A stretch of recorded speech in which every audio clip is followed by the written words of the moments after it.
Well, it finally happened. The future arrived.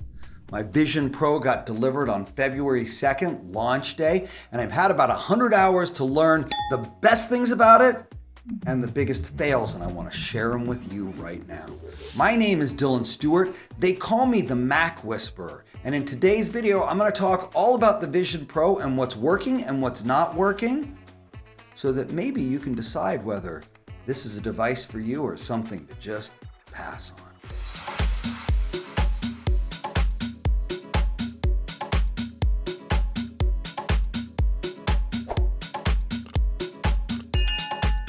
First and foremost, I want to get started with the things that I don't love, the things that don't work as well as I want them to. And I want you to understand, I'm completely clear that this is a first generation device. This is the future, and it's not polished around the edges and perfect, and I understand that, but it's still important to focus on the things that are good and the things that are bad. So starting with the bad, number one is it's really difficult to share the Vision Pro and let others experience it. I would love for my wife and my son to get this headset on and see what I see and understand that this will be the way we use computers in 5 years. I'd like them to understand how amazing the capabilities are and what you can really do with it. But unfortunately, because the Vision Pro is tuned to my eyes and my hands and my face and all of these other Apple ID accounts that are on my account, it's really hard for me to let them see what I'm doing. There's a couple of ways you can do it. You can screen share, so I can actually show them what I see inside of my glasses on the Apple TV or on a computer, but that's no way to experience it firsthand. That's like watching a YouTube video about it. Whatever, it's great, but the other thing you can do is you can go into what's called guest mode. And guest mode allows you to give them a specific experience, but it really limits the capabilities. There's a lot of things they can't do, and it's just a frustrating thing for them to be lost in this space without being able to have full capabilities. The nice thing to do is that you can put it in guest mode and then screen share so that you, as the one who knows what you're doing, can walk them through and tell them to point their head over here or look at this or tap your fingers in a certain way, but it's just imperfect. The other option is to allow them to use it as if they were you. And the problem with that is, since everything's tuned to your eyes and your hands, when they click and when they look, it misses because their eyes are in a different place. And so that's problem number one. You just can't easily share this experience with other people. Sorry guys, you're gonna have to get your own Vision Pro. It's really expensive for a family to have 2, 3, or 4 of them. So I think we'll probably wait till the price comes down before my wife and son get to join me. Bad thing number two, we've all heard it. The keyboard sucks. It's really unfortunate. And the problem with the keyboard, because everything is based on you looking at something and tapping your fingers together in order to engage with it or open it up or move it around, the keyboard can be a problem because you've never thought about it before, but when you are typing on a keyboard, you tend to look at the letter that's coming next, not the letter that you're typing. And when you do that here, it means you end up typing the next letter instead of the first letter, the 5th letter instead of the 3rd letter, and that can become really frustrating. One of the nice things is you can actually pinch and grab your virtual keyboard and pull it right up in front of you, and then you can tap on it with your fingers, which is good, but you can't 10-finger type. You gotta be a little slow and patient with that keyboard, which means it's really a little bit of a process and a little bit annoying. Sure, you can take an external keyboard like this one here and it'll connect directly into the Vision Pro, which is great, and then you can use the keyboard. But I don't really want to use the keyboard because it's going to require me to use a desk. The whole reason I'm using the Vision Pro is I don't want to be in my office. I want to be on my bed or on my couch or sitting on a chair or on an airplane. I don't want to have to bring a keyboard with me. What's the solution? Well, we'll talk about it a little more when we talk about the things that work really well, but dictation is great. More on that in a few minutes. The third thing that is a really big fail, and it's the thing I was most excited about and most disappointed by, is the ability to screen share your Mac. Now, the concept is, because the Vision Pro is not a VR headset, it is a spatial computer, I want to get work done. I want to do all of my documents, I want to do my websites, my emails, all these things, and a lot of them you can do from native apps on the Vision Pro or the iPad apps that the Vision Pro can also utilize. But there are things on my computer that aren't iPad apps and aren't Vision Pro apps. It's just too new of a device. So I can't do my video editing properly without screen sharing on my computer.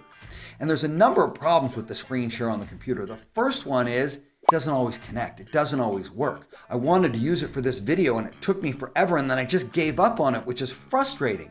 It says just look at the screen and click the connect button, but the connect button isn't always there. That's the first problem. The second problem is here I've got this screen that I'm sharing from my computer, and it's a computer screen, which is great, and I can make the screen bigger. But what I can't do is take the separate apps out of the screen. So instead of having the experience I've got on the Vision Pro where I've got an app over here and an app over there, I've got this window, and it doesn't matter how big it is because all the apps are just on top of it, which kind of defeats the purpose of what I'm trying to do here, to take advantage of this whole infinite canvas that the spatial environment offers. So that's annoying. And the worst part about the Mac screen share, you can tell I'm frustrated by all of it. The worst part of it is you have to use an external keyboard and mouse. You can't use your fingers, which is just dumb because, like I said before, I don't want to have to sit at a desk. And if my computer is going to need a mouse and a keyboard, it's just annoying. So the Mac screen share is one of the bigger fails. Fail number 4 is the battery pack. Now, a lot of people are complaining about the battery life. I don't care about the battery life. Generally speaking, I'm near a plug and I can plug in if I need to. So to have even an hour or an hour and a half or 2 hours, even if I'm on an airplane, I don't really care about the battery life. But the battery pack is super clunky. And it's clunky in a lot of reasons. First of all, it comes over on the left side of your headset, which means that if your power supply is on the right side, it's going to crisscross around your body. And at the moment, I've got it in my back pocket right here so that I can hold on to it while doing this video, which is fine. But when it's plugged in, it's long, it's cumbersome, the cord gets tangled up. I wish it had a retractable cable on both sides, and I wish it had just been a lot better thought out. Thus far, I've used it plugged in like 95% of the time. The battery pack is in the way 100% of the time. So it's one of my least favorite pieces of it. I understand the need for it, but it just could have been so much better. Fail number 5 is the lack of spatial apps. So there's two kind of apps that work on the Vision Pro. One of them is an iPad app, and it works just like it does on the iPad, which is fine. Not that the Vision Pro is an iPad, but you can flip it either horizontally or vertically, which is nice to be able to do. And there's some really good apps there because the iPad's been around for a while. But what you really want are the spatial apps, the Vision Pro native apps that allow you to stretch the screen out and that work exactly like how you would expect it to work. And the fail is there's not enough of them. I'm not even talking about YouTube. I don't even care about YouTube or Netflix having their own dedicated apps. I mean, it would be nice, but it's not essential. I'm talking about basic apps like Apple's Calendar app is terrible on this. Apple's Mail app is super clunky on this.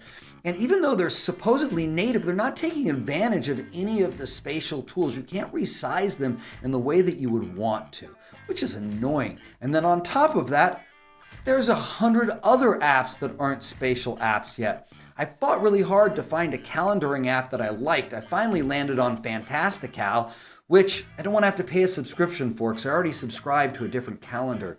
But I may have to because thus far, there's no good spatial apps for calendaring or some of the other things that I really need. And fail number 6 is there's no easy way to save your workspace or organize your apps. You've got to go into this app menu, which you can click on by hitting this button at the top, and it opens up all of the apps you've got, and you've got to flick through them like the launch pad on the computer, which I also don't like. I want to be able to pin certain apps in certain places so they're always there. I'd like to have different spaces or different workspaces so that when I'm in my office, I set it up one way, and I'm in the living room, I set it up a different way.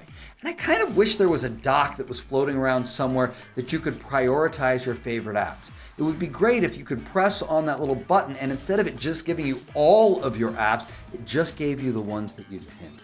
But you can't do that. Maybe they'll change it. I hope so. Fail number 7 is the digital persona.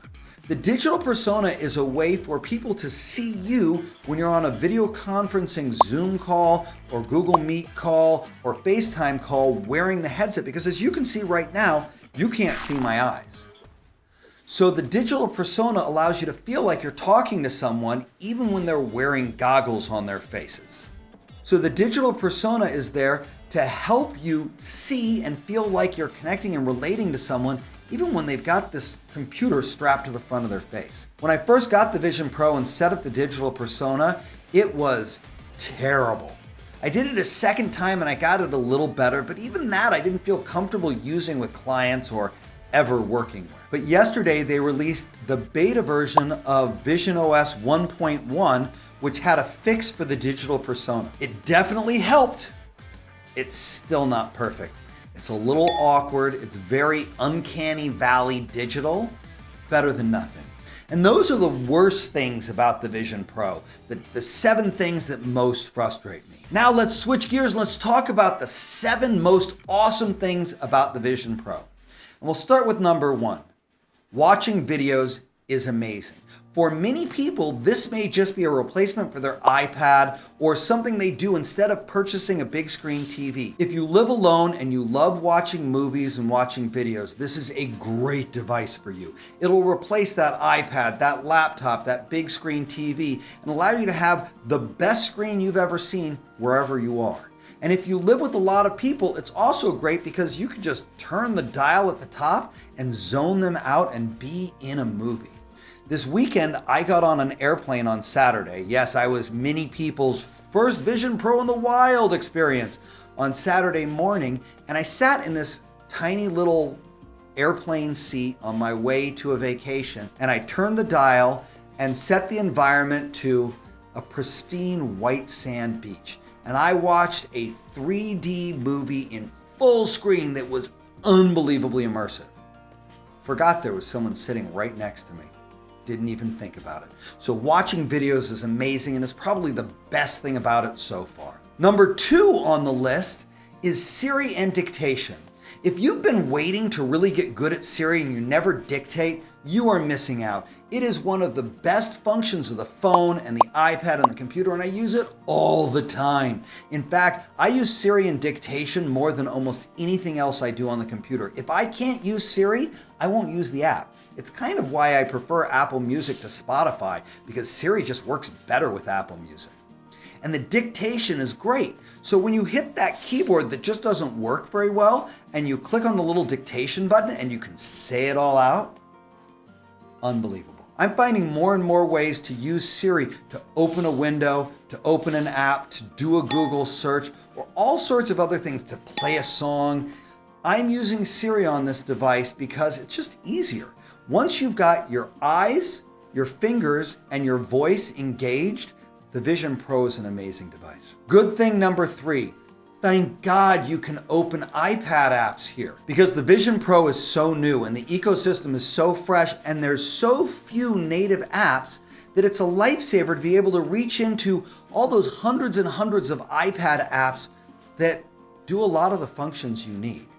It's like when the iPad first came out and you were able to open iPhone apps into the iPad and it would stretch them out and it would, better than nothing. That's how I feel about iPad apps.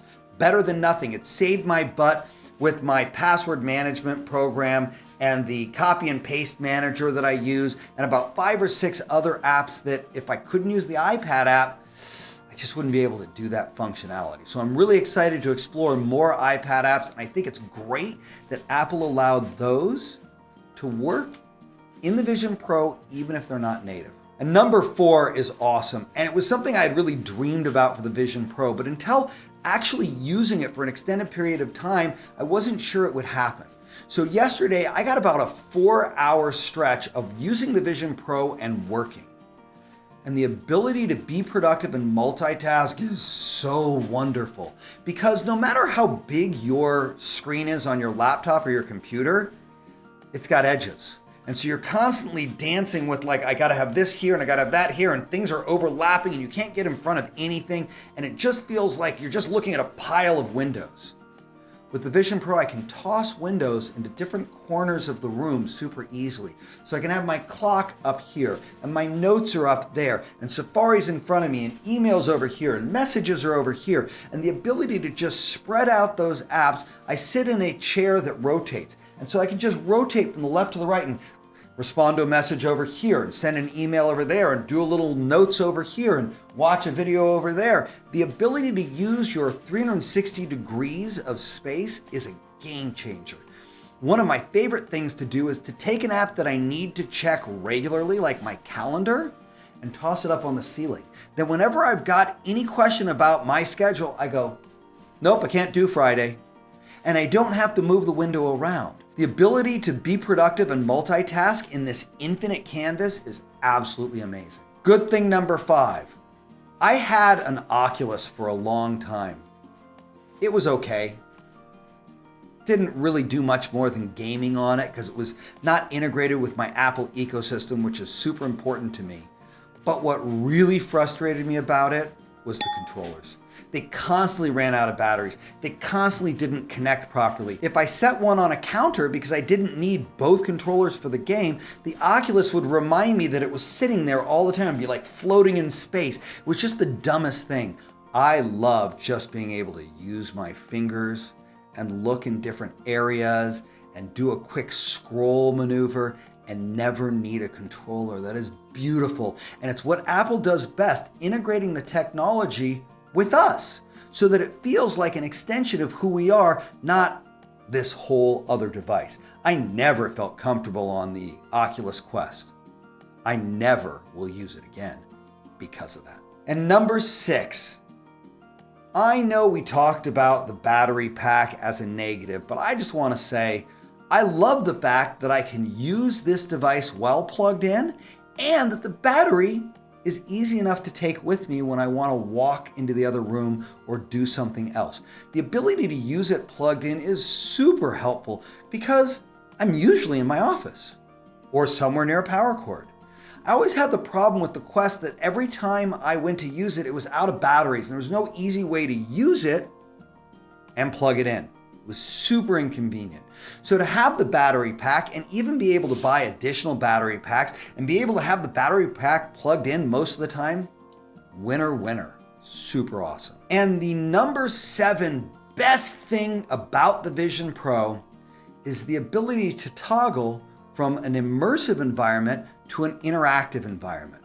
When I don't want to be distracted and I don't want to hear anything going on in my office, I can put in my AirPods and I can turn the dial and I'm in Joshua Tree, or I'm on the moon, or I'm staring at a beautiful pristine lake and hearing the rain fall on the lake. The ability to just turn on VR mode rather than always being in this VR world is amazing. And it's one of the other things that frustrated me so much about the Quest. It just felt like you were in that world and that was your only option. But here, all I have to do is go, boom, and all of a sudden, I leave that immersive world and I'm in the world around me. And I can talk to and see my wife and she can see me and I can see the computer in front of me and I can work with it. It's almost as good as my own eyes. And when you use the optical inserts to correct your vision, I see better, which is amazing. I mean, it's like wearing my glasses. Another thing that the Oculus Quest didn't do well was manage the fact that I wear glasses. Vision Pro made that easy and made that not even an issue. I don't even have to think about it, which is fantastic. And in a moment, I'm going to share the bonus reason why the Vision Pro is a game changer and something you should keep your eye on and probably put in your shopping cart sooner as opposed to later. If you got great value out of this video today and you learned something new or you found something really interesting, go ahead and give it a thumbs up. That makes it so much easier for other people to find it. And if you haven't subscribed to my channel yet, now's the time. With the Vision Pro out, I'm going to be making more and more videos to teach you how to use the Vision Pro and your iPhone and your computer and all of these other things, but I can't send you the videos if you don't subscribe. So with that being said, let's talk about my bonus reason why this is a game changer. And it's simply because this is the future. This is an amazing tool that allows you to interact with your environment interact with your computer in a new way, move yourself around in such a big open space that it frees up your need to have a big screen computer, to have a big monitor. For all of the people that have big iMacs and they're so excited about the iMac that sits on their desk and never leaves, and they didn't want to have a laptop because the screen was too small. This is the largest laptop screen you've ever seen. This is the greatest iMac screen you could ever experience because it's no screen. You can just use your space in every direction and just find ways to immerse yourself in this world and get what you need to do done. People were talking about the Quest and saying it's the best VR headset and the Vision Pro is just trying to be the Quest. It's not. The Quest is a gaming headset. It's about the best thing you can use it for. It's not easy to interface with. It's not easy to use. It doesn't talk to your apps and your computers. It doesn't have all your music and all your photos and all your videos and all of the amazing things that Apple's built in their ecosystem. As soon as you plug in and turn on the Vision Pro, it's like you're with an old friend. Oh, there's my Notes app. Oh, there's my Music app. Oh, look at those photos I took last week.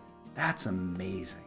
That's my favorite thing about it is just we're finally in the place where technology is really interacting with us as human beings and making it easier for us to take it to the next level. So those are my top pluses and minuses about the Vision Pro. Did you learn something? Did I leave something out? Have questions? Drop them in the comments section down below and I'll make sure to get back to you. Thanks so much for watching. My name's Dylan Stewart. They call me the MacWhisperer, and it's my passion and profession to help you get more done with your Apple products than you ever thought possible. And with that being said, I'll see you at the next video.